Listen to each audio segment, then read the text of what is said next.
It's a frightening reminder of the pace of Haiti's reconstruction and the fragility of everyday life in the earthquake-ravaged nation.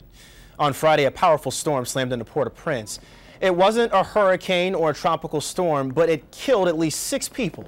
It shredded one of the 10 cities that sprung up after the quake in January. 8 months after the quake, those makeshift shelters are still home to more than 1 million people. We have Imogen Wall on the phone this morning. She's the United Nations humanitarian spokesperson in Haiti. Imogen, good morning to you.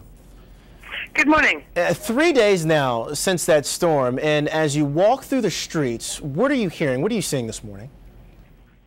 Well, mostly the streets are back to normal. The storm did bring down some trees, but they've all been cleared now. So if you walk around Port-au-Prince, you will see normal day-to-day life. In the camps, it's a slightly different story. We've now identified 162 camps that have humanitarian needs, as we call them, mostly shelter and a need for mitigation. That means help with drainage. Most camps, we're seeing not very high numbers of tents. There were a few that were badly affected, but the issue we've got is there's the issue we have is that there are a lot of camps affected. Some of them are reporting quite small needs, so they're spread across a very big area. The assessment numbers are still coming in, but that's what we're looking at the moment. The good news is that in the places where what we are seeing is that we put a lot of work into mitigation, because obviously the rainy season has been upon us for some time, which means putting in canals and trenches and drainage systems into camps, and those seem to have worked in most of the places we've seen. Imogen, the face of this disaster so far seems to be the children. We know now that 2 children were killed in this storm. There's still a humanitarian crisis in this country, as you mentioned. What needs to happen next to further progression? Well, we need to finish the response to this storm, which we'll do in the coming days.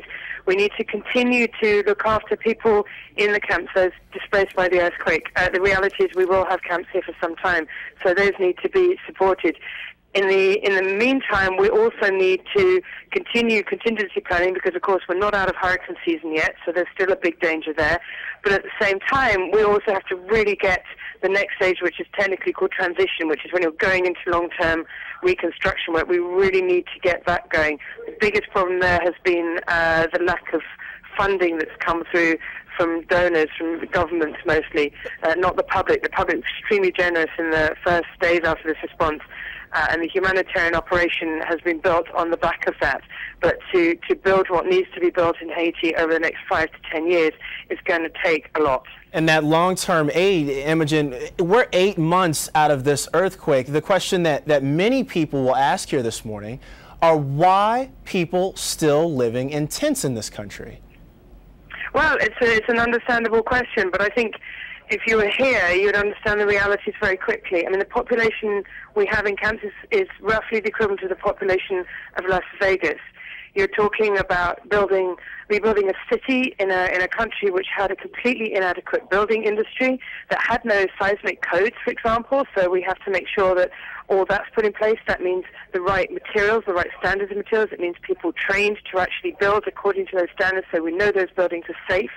And of course, it's not just houses, it's whole infrastructure. It's hospitals, it's prisons, it's schools, it's large buildings. And if you think about how long it would take even to build a hospital in America and multiply that across an entire city, you'll have some idea of what we're up against here in doing this. It is certainly an endeavor that is going to take a very long time to even get to any achievable goal. Imogen Wall, a UN humanitarian spokesperson from Haiti this morning. Imogen, we really appreciate you joining us, and best in your efforts. Thank you so much.